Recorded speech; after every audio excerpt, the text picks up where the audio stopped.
¿qué tal? Buenos días, bienvenidos sean todos ustedes, amigos de los medios de comunicación. Hoy estamos a miércoles 2 de febrero y estamos aquí presentes para el regreso 100% a clases que se tiene programado. Para ello contamos con el secretario de Educación, Jorge Enrique Hernández Mesa, secretario de Educación. Bienvenido, Enrique. Y también está con nosotros el secretario de Salud, el doctor Daniel Alberto Díaz Martínez. Bienvenido, señor secretario. Muchas gracias, muy buen día, secretario. Mario, buen día. Gracias. Como primer punto, le vamos a solicitar al secretario de Educación, Jorge Enrique, que nos haga favor de presentar la dinámica que se tiene programada para este regreso a clases. Adelante, señor secretario. Muchas gracias, Mario. Muchas gracias, doctor Daniel Díaz, aliado de este proceso de regreso a clases. Muy buenos días a todos los que nos acompañan en esta rueda de prensa. Informarles que pues, después de casi 2 años, estamos a 15 días de cumplir 2 años, justo fue el 17 de marzo del 2020, cuando se dio esa muy mala noticia de precisamente replegarnos como sector educativo, y a partir de ese repliegue que se estimaba podría ser solamente la anticipación, una salida anticipada previo a al periodo vacacional de Semana Santa, pues a la postre fueron casi 2 años, ¿no? Entonces, les voy a platicar un poco de qué estamos pensando, de dónde venimos. Yo quisiera introducir esta información hablando de esta actividad como una gran noticia, como el arranque de una recuperación necesaria que va a marcar y que seguramente va a permitirnos como sociedad reflexionar acerca de muchas cosas, y en lo educativo iré puntualizando algunas. Una de las cosas que definitivamente se aprendieron en este periodo es que no es negociable la presencialidad en las aulas. Les iré pasando algunas láminas donde iremos platicando acerca de cómo ha sido este proceso, pero decía yo, los aprendizajes nos llevan a decir definitivamente la presencialidad es elemental. Y con ello, bueno, pasamos a la siguiente lámina. Les platico un poco para recordar de dónde venimos y darle sentido a esta actividad de presencialidad. Venimos efectivamente pues de ese 17 de marzo, de esa suspensión que comentaba, posteriormente meses de incertidumbre, 2020 con mucha incertidumbre, 2021 y bueno, todos los niños tomando clases de forma emergente, debo decir. Por supuesto que no estábamos listos, no estaba lista la tecnología, la conectividad, las familias, el gobierno hicieron todos los esfuerzos. 2020 muy complicado, y llegó el 2021 habiendo vivido un 2020 con esa complejidad educativa y tecnológica, con la intención de empezar a generar algunos pilotajes. Recordar también que fue el estado de Guanajuato quien empezó a hacer los primeros pilotajes, que a la postre sería pues una información muy valiosa para que después de marzo, que empezamos junto con la UNAM, con el TEC de Monterrey, con la Ibero, con algunas instituciones, esta posibilidad de regreso pudiéramos abrir en agosto, en términos generales, para muchas escuelas, y después del proceso de vacunación, este primer ejercicio de regreso. De agosto a diciembre estuvimos trabajando con un regreso, estuvimos siempre en el top 5 de los estados con mayor regreso. Así cerró prácticamente diciembre, pasó el periodo vacacional, tuvimos un repunte que todos conocemos. Esta cuarta ola nos llevó a replegarnos un poco, pero ya no a irnos por completo, que fue un aprendizaje muy importante. Y como ustedes se enteraron por la voz del propio gobernador, pues se anuncia que el próximo lunes 7 de marzo estaremos regresando al 100% a las clases presenciales. Siguiente lámina, por favor. Les platico un poco en esta recapitulación, después de 2 años, qué es lo que se hizo bien, y algunas cosas habrán de conservarse. Si bien la rueda de prensa no pretende ser profundamente académica, sí debemos decir elementos importantes que se tienen que rescatar, reconocer y seguramente mantener en el sistema educativo. Ante ello, platicar que el estado de Guanajuato ha sido reconocido por ser el estado que más cuentas de Microsoft, específicamente con toda la paquetería de Microsoft y concretamente con Teams. Y con Google Classroom somos una de las entidades que más cuentas ha abierto. Esto ha generado una dinámica de inmersión muy importante que ha sido reconocido durante este tiempo. Otro proyecto que ha sido inclusive replicado no solamente en México, sino en otros países, es el proyecto de Concuprice, que hoy, bueno, se habla mucho de la necesidad de generar concreción curricular. Guanajuato lo hizo a través de este proyecto. Para hablarlo de manera sencilla, no se puede entregar el 100% del plan y programa de estudios. No podíamos hacerlo por falta de tiempo y de conexión. Tuvimos que elegir lo elemental. Y hoy estamos eligiendo, además de lo elemental, lo indispensable en un proyecto con UNESCO, con Fundación Natura. La intención es que nuestros estudiantes tengan lo verdaderamente necesario para continuar. Y hablo de esto porque el regreso a clases presenciales permite que todo esto se dinamice. Sucede que con el tema de la pérdida educativa y en muchas ocasiones también con lo emocional, no es como otras enfermedades, no es como algunas cuestiones netamente visibles que pudieran dar el diagnóstico de cómo está nuestra juventud y nuestra infancia. La realidad es que hay un daño muy importante. El daño fue para los que tenían menos oportunidades. Y justo ahora que estamos en este proceso de regreso es que estamos con la esperanza de ir retomando poco a poco un proceso que llevará seguramente años de recuperación académica, de recuperación socioemocional, psicomotricidad y todo aquello que no se ejerció de forma ideal en este tiempo. Bueno, hacemos la narrativa del plan piloto que ya comenté, las guías de salud, dicho sea de paso, habremos de modificar nuestra guía de salud, por supuesto, que estaba totalmente diseñada para vivir este proceso pandémico. Ahora habrá cambios para vivir este proceso como un proceso, digamos, dentro de la naturalidad endémica, una enfermedad adicional de las que pudiéramos tener dentro del aula y con ello tener un tratamiento o un giro hacia, en general, la buena alimentación, los cuidados, la salud mental, el ejercicio, el deporte como un ejercicio transversal, y esto pues conecta totalmente con lo que haremos con Planet Youth. De tal manera que la guía de salud, si bien seguirá dando instrucciones de cómo cuidarse, seguiremos con los filtros, seguiremos con las actividades de cuidado ordinarias que teníamos dentro de la escuela. Lo real es que habremos de dar un paso adelante. Hay una modificación respecto al tema de la distancia. Hay salones que permiten seguir con esa distancia y lo seguiremos haciendo.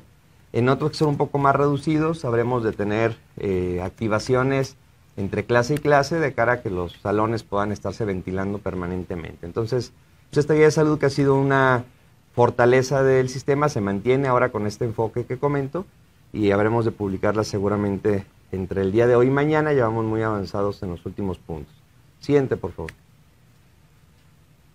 Bueno, decir que les platico un poco, hablo de estas 10 entidades con las que hemos estado más en contacto. La semana pasada estuvimos en Nuevo León, en Monterrey, hablando con la secretaria y con su equipo de muchos temas de recuperación académica, pero uno de ellos también el tema de regreso a clases. Y aquí, bueno, dejamos 10 de las entidades que sabemos que tienen mayor retorno.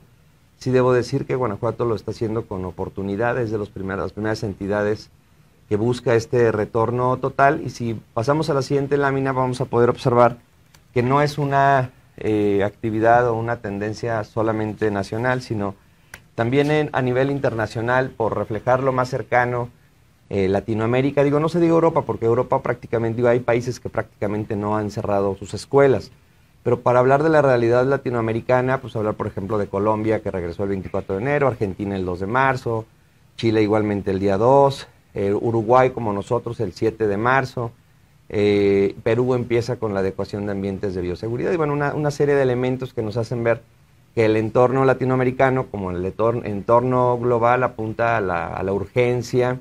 La UNESCO en su último documento, publicado el pasado agosto, donde habla del Pacto Educativo Global, y donde habla de la situación que estamos viviendo, habla específicamente de la necesidad de generar un nuevo contrato social, poniendo a educación en el centro del desarrollo de las naciones, y saca este documento hablando de la urgencia del regreso a clases, de tal manera que este regreso de Guanajuato en el entorno nacional es una tendencia, en el entorno latinoamericano e internacional también, de tal suerte que creería que Guanajuato se suma a estos estados que reconocemos la presencialidad como un acto elemental en el desarrollo socioemocional y educativo de nuestros estudiantes.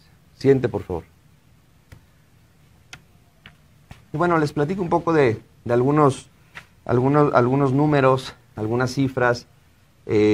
Nosotros hemos estado diciendo, fundados, argumentando con base en las cifras, en las estadísticas que se han generado, decía yo, desde el pilotaje y ahora con el regreso en agosto, etcétera, que el aula se constituye como un lugar protector, como un lugar seguro. Eso no es solamente un dicho. En esta lámina podemos observar de los miembros de la comunidad que estuvieron participando.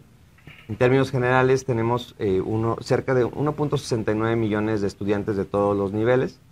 De esos, a la fecha, en la actualidad, 1.36 están participando con algún grado de presencialidad, que hemos ido informando periódicamente, que ha ido en las últimas semanas a la alza, por supuesto. Y de esa cantidad hemos tenido 3.942 contagios. El índice es de 0.29. El índice es muy bajo. Hemos afirmado, basándonos en estas cifras, que es mucho más probable que un estudiante pueda enfermarse en la dinámica habitual del día a día, que debemos decirlo, es ya de movilidad, padres de familia trabajando, los niños a veces acompañados, a veces no, y esta dinámica puede ser mucho más riesgosa que la vivencia áulica. Entonces, el hecho de regresar a las aulas, creemos además que es llevarlos a un lugar seguro, no solamente por lo propiamente educativo o socioemocional, sino propiamente porque en la escuela también se ha educado desde marzo pasado para el cuidado de la pandemia. También en eso se educó, también en eso se prepararon a los maestros. Podría narrar decenas de webinarios donde la Secretaría de Salud, con diferentes temáticas, fue capacitando a todas las maestras y maestros de todos los niveles, y que cuando empezamos a abrir nuestras escuelas estaban preparados para llevar a cabo los cuidados. Eso se mantiene y estas cifras respaldan esta sensación, esta cualidad que tiene el aula de mantener con altos estándares de seguridad a nuestras infancias y juventudes. Siguiente, por favor. Y bueno, aquí el gráfico de contagios. Vemos los alumnos en presencialidad en función del tiempo, y con ello nos podemos dar que el incremento de presencialidad pues no subió esa curva baja de contagios. Nos encontramos en este momento con 48 contagios de la última semana. Digo, realmente pues ha sido algo mucho más bajo. No tengo yo las cifras, a lo mejor aquí el secretario de Salud nos dirá, pero yo creo que hay más contagiados de una gripa normal, de muchas enfermedades que habitualmente tenemos en el aula, que hoy propiamente de COVID. El ambiente es seguro, el ambiente es muy bueno. Hay una clara diferencia entre las niñas y los niños que participan de forma presencial. Para quienes han podido tener la oportunidad de tener una vivencia de aula, debo comentar que es notorio. En el pasado uno llegaba a un aula y era frecuente pedir silencio, porque pues bueno, estaban platicando y traían ellos el ambiente netamente académico. Hoy a veces hay que pedirles que hablen. Hay un silencio en las aulas, ¿no? El desarrollo socioemocional no se aprende, se vive. Y entonces hoy, decía yo, el ambiente en las aulas pues es ir regresando a esa convivencia, ese ánimo que durante los últimos 2 años perdimos. Muchos casos de nuestros estudiantes apenas están conociendo su escuela, apenas están conociendo su grupo. Los papás que al principio estuvieron velando por el desarrollo académico en el cuidado de las tareas, ya están trabajando. Entonces, creo que este regreso a clases está en medio de todas estas situaciones. Regreso, casi de cualquier tema que hablo, vuelvo a regresar para hablar de cómo están nuestros niños, porque al final, si hablamos de regreso a clases es porque hay una necesidad clara. Siguiente lámina, por favor. Y aquí algunas de las cifras de cómo estamos, cuántos estudiantes están participando, cuántas escuelas, cuántos docentes. Decir que este regreso a clases presenciales en su totalidad pues ha sido muy secuenciado. Hemos sido muy respetuosos de la voluntariedad. A lo mejor alguien se preguntará y me puede narrar algún caso extremo. Yo ahorita platicaré de algunas escuelas que todavía tenemos como un reto de mantenerlas adecuadas, listas. Hay algunas que todavía no están listas. La gran mayoría están en perfectas condiciones para poder regresar con los servicios básicos, con la plantilla de maestras y maestros disponible. Pero vaya, al final sí debo decir que tenemos una larga lista de cosas por hacer. No estamos en una situación perfecta, decía yo, de los casos que se puedan narrar en términos de particularidades. Por supuesto que estaremos dispuestos a atender como con cualquier otra enfermedad, ¿no? Particularidades específicas de una escuela o de una familia, se atienden como tal, con la sensibilidad necesaria, pero se atienden como particularidad. En los generales, creo que estamos totalmente listos para regresar. Las aulas están en buenas condiciones en términos generales. Las que no están listas las tenemos perfectamente claras. Tenemos un plan de trabajo con cada una de ellas. Y para las comunidades educativas de estas 51 escuelas, que ahorita les voy a mostrar, que tienen todavía alguna situación de rezago, vamos a tener o sedes alternas o aulas temporales móviles para poder atenderles. Pero al final el servicio educativo seguirá dando. Siguiente lámina, por favor. Y bueno, aquí solo por narrar de manera más puntual la importancia de la presencialidad, en esencia es la recuperación de aprendizajes. Es importante decir, quienes tenemos hijos lo podemos notar, hay momentos en los que efectivamente no se puede aprender de buena manera, pero también cuando no se aprende se desaprende, no regresan en las mismas condiciones. Lamentablemente, justo las poblaciones que tienen un rezago mayor son aquellas que ya estaban mal hace 2 años. Entonces, esta brecha que se generó es una brecha dolorosa, que insisto, no se nota como se notaría cualquier otra catástrofe después de una situación muy dura, pero sin embargo existe y tenemos que empezar a darle el tratamiento adecuado. El abandono, la gente que no ha regresado a la escuela hoy todavía no cerramos las cifras, hemos estado trabajando a marchas forzadas, no queremos todavía cerrar el número, sino estamos dando la oportunidad de que regresen muchos estudiantes, pero sí debemos decir que ha sido un abandono muy importante, sobre todo en media superior, donde los estudiantes se han puesto a ayudar a la economía familiar. ¿Qué tenemos que ofrecerles a ellos? Pues tenemos que ofrecerles alternativas para que el regreso realmente sea viable bajo formatos abiertos, flexibles, de sábados, por la tarde, virtuales y demás. Hay que evitar el incremento del trabajo infantil, el impacto positivo de la salud mental en los estudiantes, promover la recreación, la actividad física, etcétera, ¿no? Una serie de elementos. Pasamos a la siguiente lámina, que definitivamente ponen las bases de la importancia de regresar. Esto ya un poco lo comenté. Pasamos por favor a la siguiente lámina.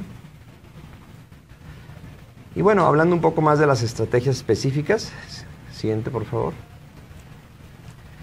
Decíamos ya, pues estamos por regresar al 100% el día 7 de marzo. Por supuesto que estaremos haciendo un monitoreo permanente. ¿Esto puede cambiar? Pues claro que podría cambiar.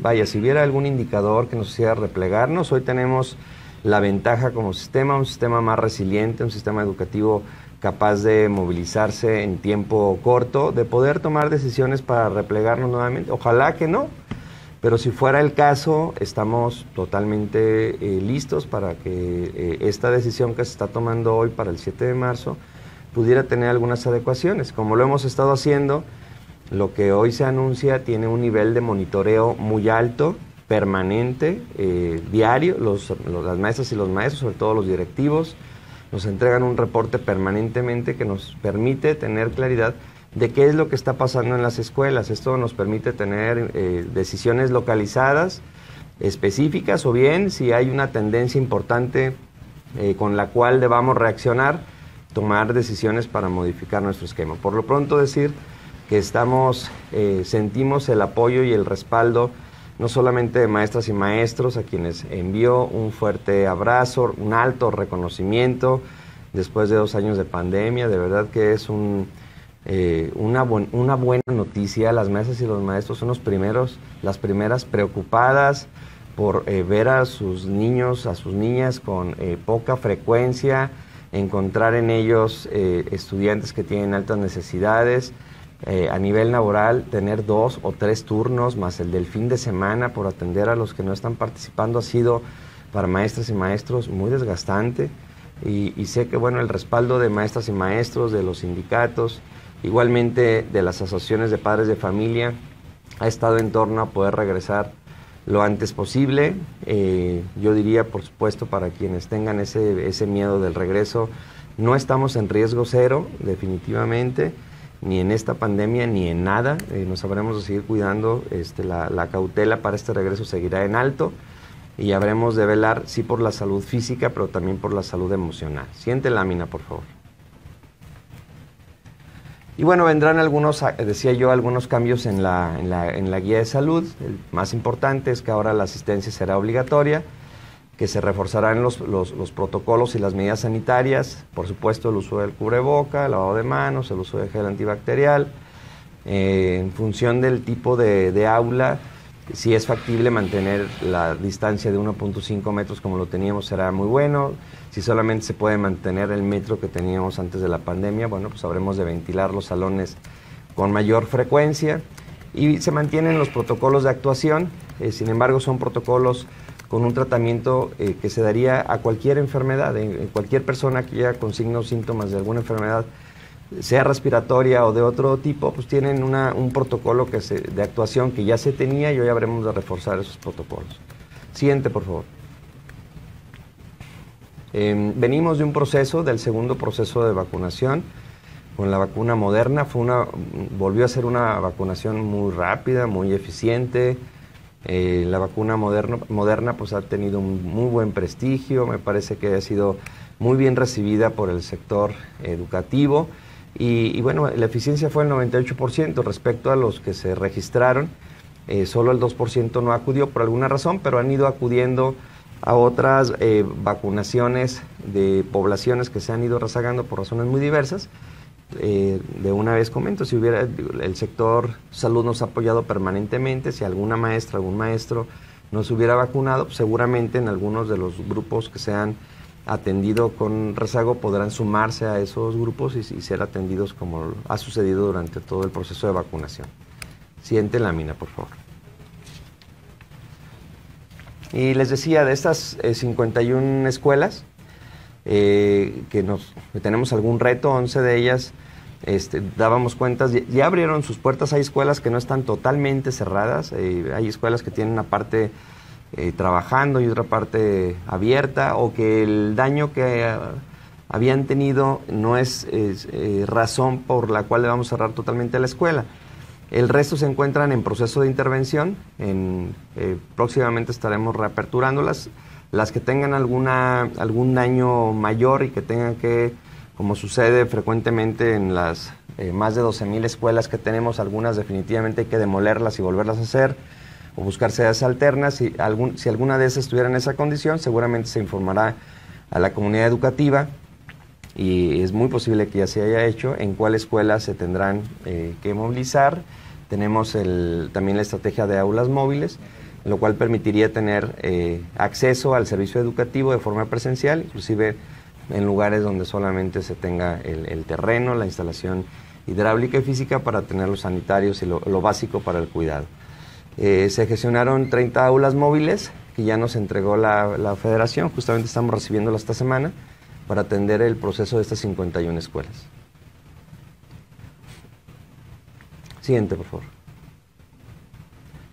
Y bueno, hay 4 prioridades ahora con el regreso presencial, que irán marcando mucho de lo que hagamos. El primer, y esto con ello una invitación a la sociedad en general, primero, todas y todos a la escuela, ¿no? Es importante que tengamos eso claro. No hay mejor lugar para el desarrollo de una niña, de un niño. Decía yo que ha habido bajas importantes de presencialidad en el nivel de preescolar, de educación básica y en media superior. En preescolar Para hablarlo de una forma sencilla, los padres de familia, algunos creen que no es tan relevante enviarlos a esa edad. Decir que esas etapas fundacionales son elementales, sustantivas, son críticas para el desarrollo futuro de las habilidades y de las capacidades cognitivas, socioemocionales de las niñas y de los niños.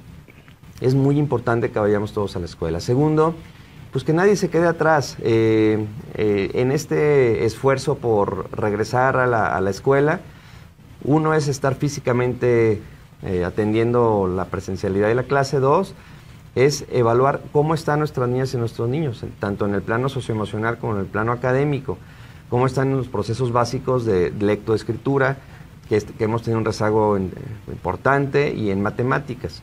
Hemos hablado en el pasado de una prueba llamada RIMA, prueba estandarizada construida en Guanajuato, dado que ya no se han hecho las pruebas estandarizadas a nivel federal. Esta prueba es una prueba de más de 700,000, aplicada a más de 700,000 personas de primaria alta y de secundaria, que dará una claridad importante de dónde se encuentran nuestros estudiantes, que viene después de ello pues muchos procesos de recuperación académica, que viene pues a hacer tutorías, mentorías, círculos de estudio, trabajos a contraturno, los fines de semana, las tardes, recursos educativos didácticos y una serie de cosas que permitan alcanzar los niveles esperados y sobre todo, como decía yo, reconocer que tenemos que ir por lo fundamental, por lo esencial, por los conocimientos elementales. Siguiente, por favor. Y hay dos figuras específicas. Número uno, el número 3, pues vamos con el tema del reconocimiento fuerte a los docentes. Esta recuperación educativa no se va a dar sin el compromiso, que no se hubiera dado sin el compromiso de las maestras y los maestros. Me parece que es muy necesario que como sociedad tengamos un alto reconocimiento y algunas líneas específicas que vamos a trabajar para el tema del reconocimiento de la figura docente. Una sociedad no puede salir adelante si no tiene maestras y maestros fuertes, y esa línea será muy relevante. Y finalmente el tema de las familias como cuarto punto.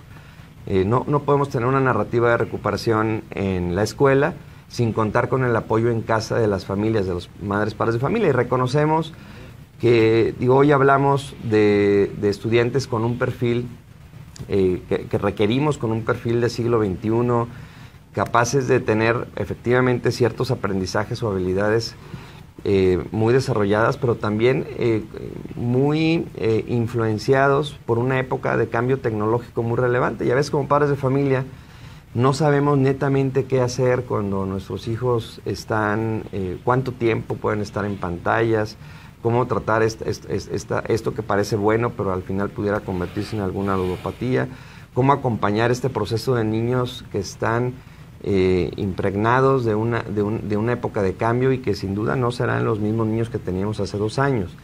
La alianza con las familias es muy importante. Estas son las 4 líneas. Con esto cerraríamos la información general en torno a cuáles son las estrategias, cuáles son las razones que nos llevan a tomar esta determinación del regreso del próximo 7 de marzo, cuáles son los retos que estaremos enfrentando y cuáles son las mediciones que nos irán haciendo cambiar, modificar o mantener lo que hoy estamos proponiendo. Muchísimas gracias, Jorge Hernández, por tu presentación. Y bueno, ya tenemos por aquí varias preguntas de los medios de comunicación que amablemente nos han hecho llegar. Vamos a iniciar con la primera pregunta, que es relativa a algunos padres de familia que tienen por ahí pues ansiedad sobre el contagio, el riesgo del contagio de los niños al regreso a la escuela, y también nos preguntan en general cuál es la situación de estos niños que van a regresar, las vacunas que se han aplicado, si tenemos el registro de los niños que tienen COVID o influencia. Entonces, le pedimos al secretario de Salud si nos hace favor de darnos este panorama sobre la situación que tienen los menores. Sí, yo creo que es un muy buen momento, como lo ha mencionado el secretario de Educación, para que se dé el regreso a clases presenciales al 100%. Estamos en un 7% de ocupación hospitalaria, es uno de los porcentajes de ocupación más bajos que hemos tenido. Hoy en día ocupamos el lugar número 20 en cuanto a la tasa de incidencia de casos activos a nivel nacional, solamente con el 3.2% del total de los casos. La mayoría de los casos en el estado de Guanajuato se concentran en ciudades grandes que tienen mucha movilidad, como León, Irapuato, Celaya.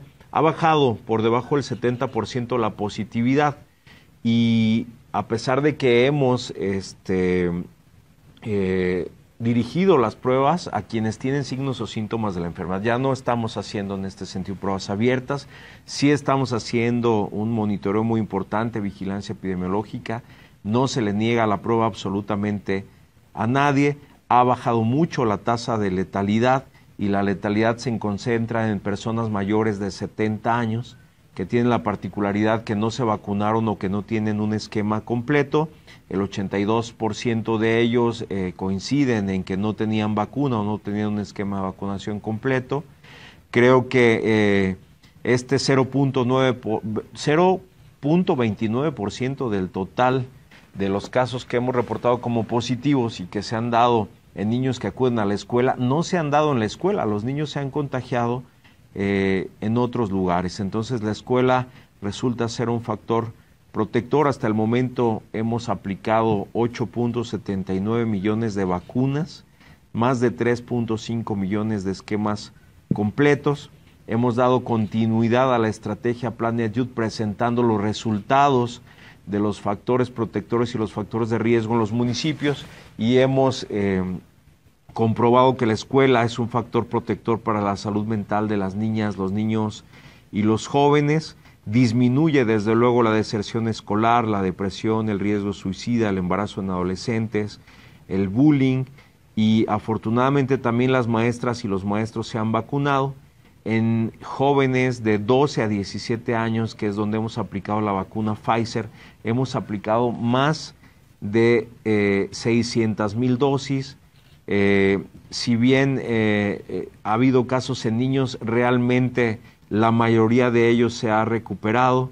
Seguiremos haciendo una vigilancia epidemiológica en lo general, pero haremos un énfasis muy importante en las escuelas en este regreso a clases. Trabajaremos de la mano con la Secretaría de Educación para certificar a las escuelas como escuelas saludables, verificando sus protocolos con la Dirección de Prevención y Promoción a la Salud y la Dirección General de Protección contra Riesgos Sanitarios y las jurisdicciones sanitarias. Lo primordial para nosotros es la seguridad de las niñas, de los niños, de los maestros, de los padres de familia. Seremos flexibles en función de que no haya mutaciones o repuntes a nivel global o a nivel nacional. Desde luego que esto nos hará, como lo hemos hecho durante estos 2 años, revisar la estrategia. Hoy tenemos un bajo índice de contagios detectado en la escuela, ya lo comentamos, y seguiremos con la capacitación en cuanto a la definición operacional de casos con los comités participativos en materia de salud que tiene la Secretaría de Educación. Esto para que sepamos identificar oportunamente cualquier signo o síntoma que nos haga sospechar de un caso probable y cómo vamos a manejarlo en conjunto con ellos. El aislamiento por 7 días, ya no es necesario cerrar escuelas ni suspender actividades en los salones de clase. Estudiaremos al niño o a la niña, a sus familiares y a sus contactos, y daremos un seguimiento muy puntual. Entonces, todos estos elementos realmente en este momento nos permiten tener un regreso a clases mucho más seguro. Felicidades por lo que está haciendo la Secretaría de Educación, a las maestras, a los maestros, al sindicato, a los padres de familia, y desde luego el liderazgo del secretario de Educación, Jorge Hernández, es lo que ha hecho que Guanajuato pues sea un referente nacional en este modelo de regreso a clases de manera presencial. Muchas gracias. Felicidades. Muchísimas gracias, señor secretario. Vamos con la siguiente pregunta que nos llega. Es referente a las expectativas que se tienen para las primeras 2 semanas de la asistencia en cada nivel educativo en este regreso 100% presencial.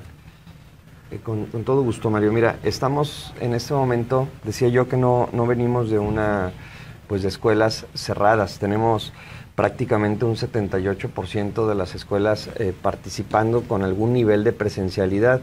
De ese 78%, cerca de un 30% ya están al 100% participando. Entonces, lo que este anuncio hace es ampliar ese nivel de exigencia, primero para nosotros como sector educativo y segundo para madres y padres de familia, respecto a esta necesidad de empezar a atender esta necesidad socioemocional, esta crisis académica de aprendizajes que hace 2 años empezó y que es importante saber que el regreso es solo el principio de un proceso de recuperación. Entonces esperamos que a partir del lunes estemos con el 100%. Yo insisto que si hay alguna particularidad, como en cualquier otra enfermedad, seguramente podemos tener la posibilidad de dialogar, pero el servicio será presencial. Muchísimas gracias, señor secretario. Otra pregunta que nos llega es si se seguirá permitiendo esta tolerancia que había para no reprobar a los alumnos, si se va a atender ese tema, se va a seguir dando prioridad. Mira, en ese tema es una disposición federal que las maestras y los maestros saben que en el ciclo pasado se tomó la determinación de no reprobar, de ser muy tolerantes en el tema. Nosotros tendremos que esperar a ver cómo viene esa disposición federal. Lo que este sistema educativo, el de Guanajuato, cree es que, vaya, como nunca antes vamos a tener en los grupos una composición muy heterogénea de niñas y de niños. Tendremos que trabajar de uno por uno para saber dónde están y qué procesos de recuperación les convienen. Cuando uno tiende a clasificar por aprovechamiento y con ello en una calificación, ordinariamente estamos tratando de llevar a la homogeneidad del grupo para que la clase más o menos se aprovechara por todos. Hoy el esfuerzo académico es muy alto, insisto, cuando yo hablaba de la maestra y del maestro como factor clave para el desarrollo de esta estrategia, no es un dicho que no tenga fondo, es claro que el esfuerzo de cada maestra y del maestro es ver dónde se encuentra cada estudiante y trabajar en ese proceso de recuperación de forma individual. No esperemos que los niños puedan consumir la información y el aprendizaje que no tuvieron el año pasado, más el de en semanas o en meses. Estos procesos serán largos. Yo creo que la Federación habrá de tomar la mejor decisión respecto al tema de la reprobación, pero basado o fundado mucho en estos criterios, que más allá de la calificación es entender que tenemos una población muy heterogénea, con procesos de aprendizaje muy dispares y que con ello tenemos que ser muy empáticos, muy conscientes de cómo se encuentra nuestra población por el momento. Muchísimas gracias. Otra pregunta que nos llega es si hay una estrategia para concientizar a los padres de familia para que escriban a sus hijos, sobre todo en la etapa preescolar. Bueno, se considera una educación elemental y también es importante, bueno, saber si tenemos un número aproximado de los alumnos que han desertado o que ya se perdió contacto con ellos. Sí, mira, con cierta comunicación intermitente, nosotros decíamos que no hemos querido cerrar cifras, pero para hablar de comunicación intermitente, que es ese alumno con el que tuvimos periódicamente contacto, posteriormente no, esto no es sinónimo de que hayan abandonado el sistema educativo, pero hay más de 40,000 en esta condición, 40,000 estudiantes que veíamos en algún momento, en otro momento los dejábamos de ver y que al final al menos tienen un rezago muy importante. Y respecto a las estrategias para esta población y para todas, cuando al final decíamos los 4 puntos en los que nos vamos a enfocar, empezábamos con el primero era relativo a todos a la escuela, el regreso de todas y de todos a la escuela. ¿Qué viene para nosotros? No nada más campañas de aire, que sin duda las habrá. Yo creo que habremos de hacer el esfuerzo por clarificar qué es lo que realmente está pasando. Yo insisto mucho en que uno puede ver a una niña o un niño aparentemente bien. Los papás pudieran decir, pues está bien mi hija, mi hijo, pero cuando uno explora y encontramos que tú le das a un libro a una niña o a un niño en tercero de primaria y no tienen la mínima capacidad de leer el texto, de comprenderlo, pues esas capacidades fundacionales van a repercutir en los siguientes años. El esfuerzo que nosotros tenemos para estas, no solo campañas de comunicación, sino esas campañas de concientización, se vincula con el último punto de los 4 que les dije de los padres de familia. Mucho tenemos que hacer para decirles a las madres, padres de familia, lo relevante que es que sus hijos estén en la escuela. Si el Estado de Guanajuato tiene esa enorme capacidad de recibir a ese 1.7 millones de estudiantes y darles una oportunidad educativa, yo creo que no les aprovechan. Además, debo decir con toda claridad, es una obligación legal que los padres estén llevando a sus hijas y sus hijos a la escuela. Entonces yo creo que, pero más allá de lo punitivo, yo creo que están los hijos de por medio. Ya veremos de hacer diversas campañas para concientizar al respecto. Muchísimas gracias, señor secretario. Bueno, también aprovechando, una duda que nos llega es si definitivamente pues ya no habrá clases de manera virtual. O sea, todos tienen que regresar, ¿verdad? Mira, no se va a retirar esa magnífica oportunidad de ampliar Anteriormente teníamos un tiempo en una escuela, que era un tiempo y un espacio definido, y a partir de eso se programaba todo el aprendizaje. Lo que sí sucederá es que, además de esa presencialidad, seguramente podremos tener muchos recursos a contraturnos. Si estudio en la mañana, seguramente en la tarde podría tener yo acceso a espacios de regularización de forma virtual, algunas actividades, algunas masterclass que se den para todos, conferencias, actividades de ese tipo, talleres. Pero lo real es que no va a suplir lo virtual, como sucede ahora lo presencial. Eventualmente, si alguna escuela, por alguna actividad específica, pero no relativa a la pandemia, tiene ese tipo de conexiones, por supuesto que son bienvenidas. Sin embargo, sí hay que ser claros en decir que el servicio educativo ahora será de forma presencial al 100%. Muchísimas gracias. Otra pregunta que nos llega es, para aquellos niños o niñas que se quedaron a la mitad del ciclo escolar y que quieran regresar a algún nivel, ¿habrá tolerancia o se podrá dar de baja o va a haber tolerancia para que se adapten? Toda tolerancia, estimado Mario, y medios de comunicación que nos acompañan, audiencia, toda la tolerancia. En este momento, el regreso a clases, el primer objetivo es que estén físicamente en la escuela. El segundo objetivo es hacer un plan de recuperación, lo que mejor convenga a cada estudiante.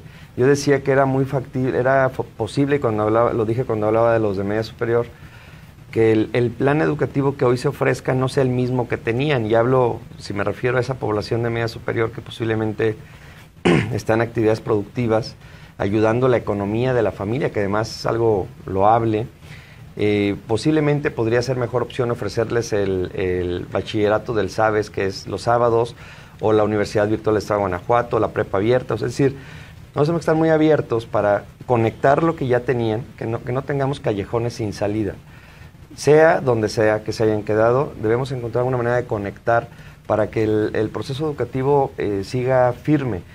Lo digo con toda claridad porque es un mensaje para toda la comunidad educativa, pero también para todas las madres, padres de familia, que nadie sienta que ya perdió el hilo de la educación. Sé que pasaron 2 años, pero justo el reto que nosotros estamos teniendo es ser más flexibles que nunca, que llegues a la escuela con toda facilidad, que a partir de que llegues veamos qué es lo que tenemos que hacer juntos para recuperar, pero efectivamente que no sea una limitante el hecho de creer que pues ya se me fue el barco, ya se me fue el tren, ya dejé de estudiar hace tanto tiempo, yo creo que ya no puedo.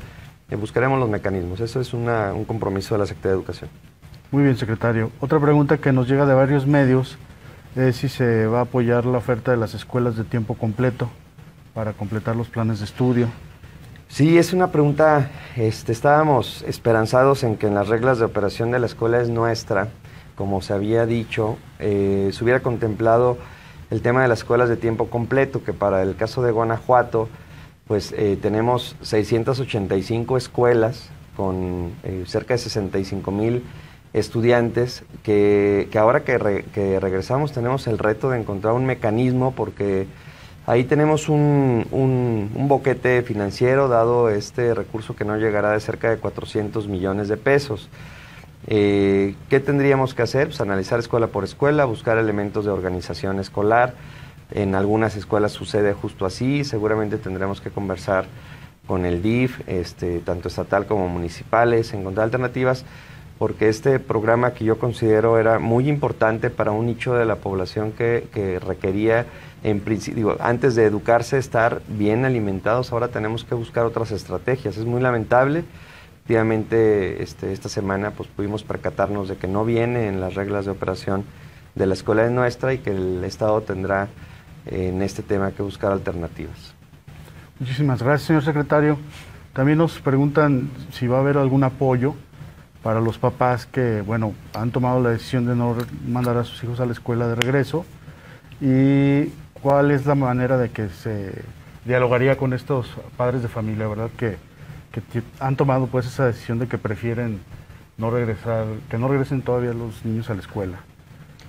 Mira, es entendible, Mario. Siempre hemos sido muy cuidadosos de respetar la voluntad de los padres de familia, porque sabemos que es un tema que, digo, ha ido bajando la proporción de padres de familia que no han querido optar por el regreso. Lo decía yo con el porcentaje que ya tenemos trabajando con algún grado de presencialidad. Son los menos los que tienen todavía alguna cuestión que les impide llevar a sus hijas o a sus hijos. Pero sí, claro, digo, ¿qué tenemos que hacer? Seguimos en un espectro de ser tolerantes, de dialogar. Lo que sí debo ser muy claro es que no hay servicio educativo virtual a partir del día 7. ¿Qué debe considerar el padre de familia? Yo le invitaría a que vaya a la escuela. Finalmente, la participación de los padres de familia está considerada en todos los planos. No solamente es posible, sino es necesaria. Si hay algo que observar en la organización escolar, bienvenidos los comentarios, porque se cuida a su hijo y cuida a los hijos de los compañeros de esa comunidad. Invitarles a encontrarse con la escuela y busquemos los cómo sís. Yo sé que no hay un papá que tengamos hijos y que queramos hacerles mal. Siempre estamos buscando el bien. Lo que sí les diría es, hay un daño importante que no se nota. Podemos estar generando marcas muy profundas, cicatrices que nunca se van a quitar en el plano educativo. ¿Qué pasa con la pérdida educativa? Que a lo mejor no es un niño que deserte hoy, pero a lo mejor ya no transita a secundaria o no continúa en preparatoria, porque cuando llega el momento de tener competencias que no pudo sembrar en edades tempranas, eso le va a afectar de manera muy importante. Es un llamado de conciencia. Esto que comento yo el día de hoy seguramente lo podrá hacer también padres de familia con directivos, con maestras, con maestros, y encontrar opciones, porque finalmente el servicio educativo, aunque tendrá algunos niveles, decía yo, de virtualidad, esencialmente será presencial. Entonces aprendamos a cuidarnos. Sé que no hay riesgo cero, sé que no es sencilla la decisión. Sin embargo, en medio hay una niña y un niño que también tienen el derecho a ser educados. Muy bien, secretario. También nos preguntan muy en específico sobre los horarios, que si los horarios que se contemplan en este regreso van a ser los tradicionales que se venían manejando. Sí, serán los horarios. Ya digo, cada escuela hará la comunicación propia de las particularidades, sobre todo la de horario. Seguramente por este tema de los filtros habrá necesidad de tomar previsiones. Estamos también en comunicación con las autoridades municipales para que podamos, con el apoyo de Tránsito, Protección Civil y quien nos apoya en la movilización normalmente matutina, los tráficos y demás, pues podamos todos colaborar para que sea un regreso ordenado, tranquilo, alegre, sabiendo que es una enorme oportunidad de regresar a esas condiciones que hace 2 años no teníamos. Otra pregunta que nos llega es acerca también de las faltas. Me imagino que entran en el mismo esquema, ¿verdad? Lo que se tiene contemplado. Sí, efectivamente. Es decir, no podemos ser rígidos.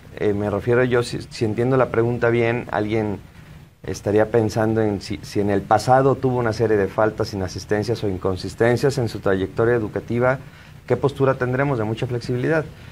En el futuro, las faltas a la escuela, bueno, pues esas sí serán faltas normales, ¿verdad? Es decir, no es... sé que nos hemos acostumbrado a que, no solamente en lo escolar, sino en el trabajo, en ciertas cosas, a veces es igual ir o no ir, y sé que hay escuelas que tienen la posibilidad de entregar, por la tecnología, por los dispositivos y la conectividad que tienen, entregar las clases de forma remota. Alguna podrá hacerlo cuando algún estudiante está enfermo y sería maravilloso, pero debo decir que en términos generales el servicio educativo, la gran mayoría de todas las actividades serán presenciales. Entonces si la pregunta iba en el sentido de si faltar no importa, no, sí importa. Sí, es invitar a que estén presentes en los horarios y lugares disponibles para ustedes. Muchísimas gracias, señor secretario. Una pregunta que nos llega para el secretario de Salud es acerca de los menores que han fallecido en esta pandemia y sobre todo, pues bueno, quienes tenían comorbilidades.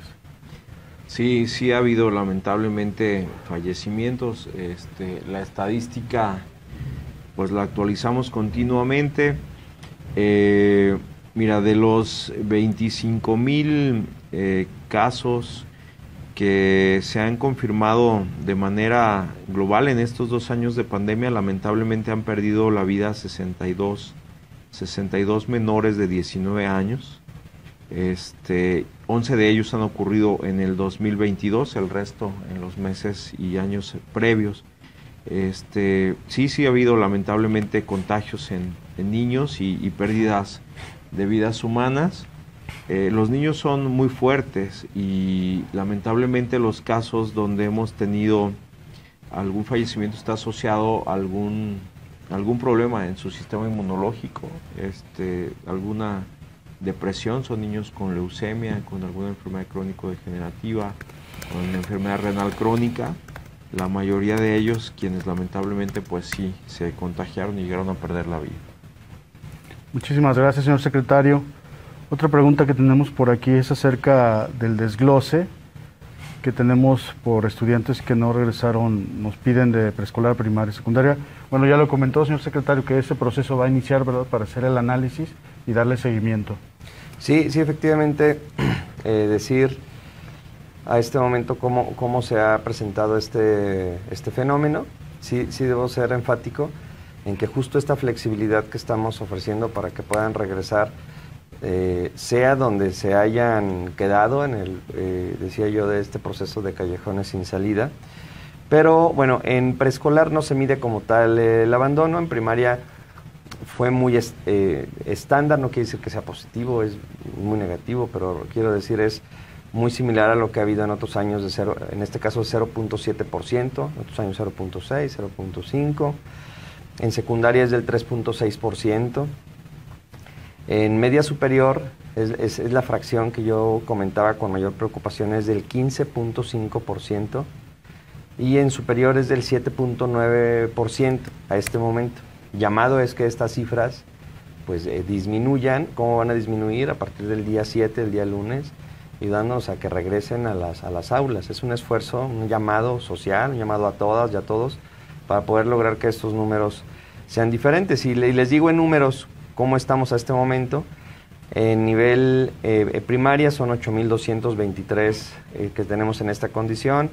En secundaria 12,589. En media superior 37,987 personas. Y en superior 11,623.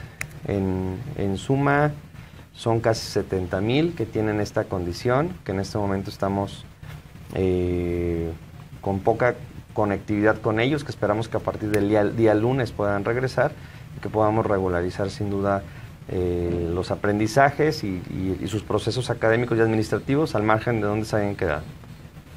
Muchísimas gracias, secretario. Otra pregunta que nos llega es acerca del programa Planet Youth y es más como una duda. Nos preguntan que si el operativo Mochila o vigilancia de proveedores está incluido con las pláticas con los padres de familia en Planet Youth. Bueno, puede ser contestada por ambos, ¿verdad?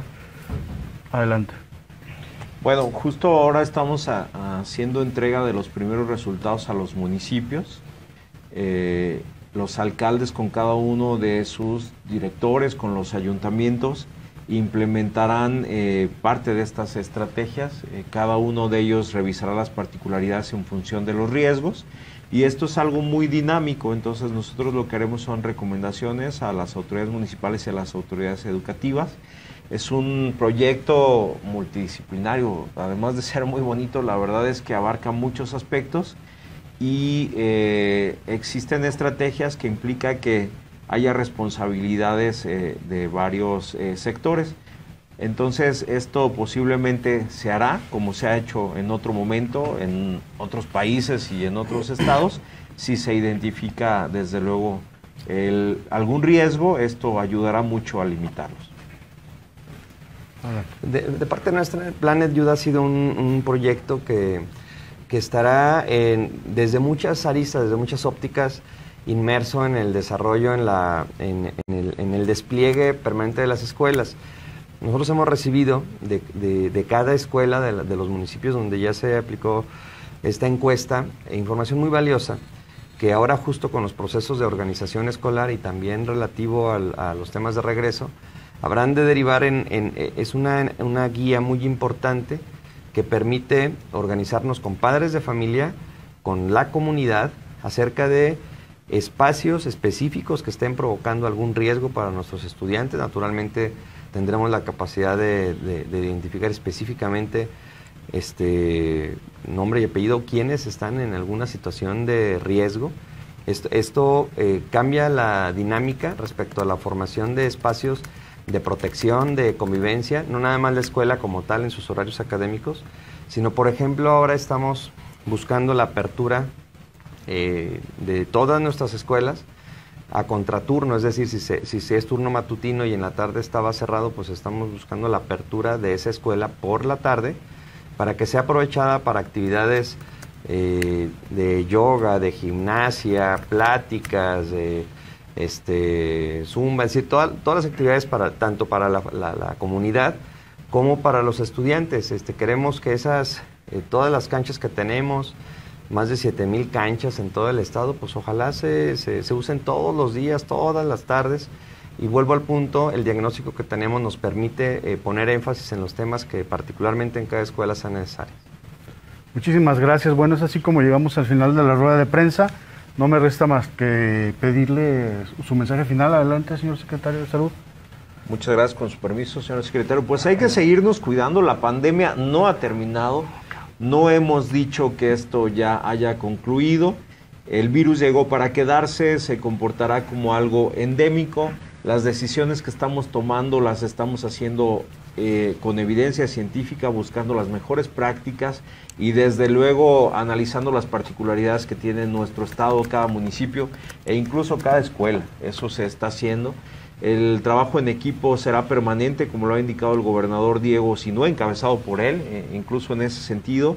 Y nosotros pues muy contentos de poder participar con la Secretaría de Educación en este regreso a clases. Cuenten con nosotros de manera permanente, sigan utilizando el cubrebocas, hablen con sus niños, papás, hablen con sus niños en casa y sigamos siendo muy conscientes en el cuidado de nuestra salud. Si alguien todavía falta de vacunarse, vacúnense por favor, tenemos vacuna, es lo que realmente está demostrado que protege contra un caso grave, que te hospitalicen, te intuben o la posibilidad de morir, sobre todo si somos personas que tengamos algún factor de riesgo. Muchísimas gracias y como siempre a sus órdenes. Maestro Jorge, su mensaje y también una pregunta que nos llega de último momento sobre las universidades. ¿Ellos también regresan igual? Sí, nosotros tenemos dentro de nuestras atribuciones específicamente lo propio a la educación básica, con mucha colaboración en los sistemas, en algunos son totalmente estatales de media superior, otros son federales y con participación estatal.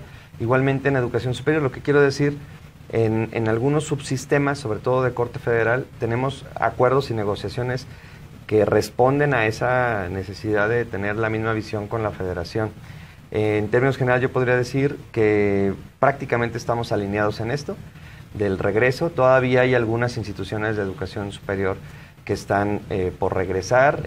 Yo espero que con esta fuerza de la decisión que se tomó a nivel estatal podamos gradualmente regresar, también en aquellas que no son totalmente de corte estatal, instituciones que, sobre todo educación media superior y superior, todavía por decisiones nacionales han estado esperándose un poco, producto de acuerdos sindicales, producto de algunas cosas. Pero bueno, en general Guanajuato estará próximamente de regreso prácticamente en todos sus niveles. Y como mensaje final, Mario, agradecer mucho la oportunidad de estar sentado en esta mesa hoy con esta noticia del regreso a clases, pero sí en otras mesas donde lo que ha resaltado el aroma, el sentimiento ha sido de mucha gratitud por parte del sector educativo hacia Daniel Díaz, el secretario de Salud, que ha sido Baluarte en este proceso de regreso desde el principio, y todo su gran equipo que de verdad lo hemos constatado momento a momento. Hablaba yo de los procesos de vacunación, pero en general, vaya, creo que todos tenemos alguna historia que contar donde tenemos esa gratitud con el sistema de salud propia o de algún cercano, algún familiar. En esos procesos también estuvieron muy cercanos, estamos muy agradecidos, trabajando muy de la mano, comunicación constante, con este ánimo liderado por el esfuerzo del gobernador por mantener al Estado en todas sus aristas activo pese a estos momentos tan complejos. Hoy se toma la decisión del sector educativo, que en el escenario estatal respecto a esas sensaciones de futuro pesa muy importante, porque es sembrar hacia ese Guanajuato que debería tener ciudadanos preparados, listos, dispuestos, conscientes.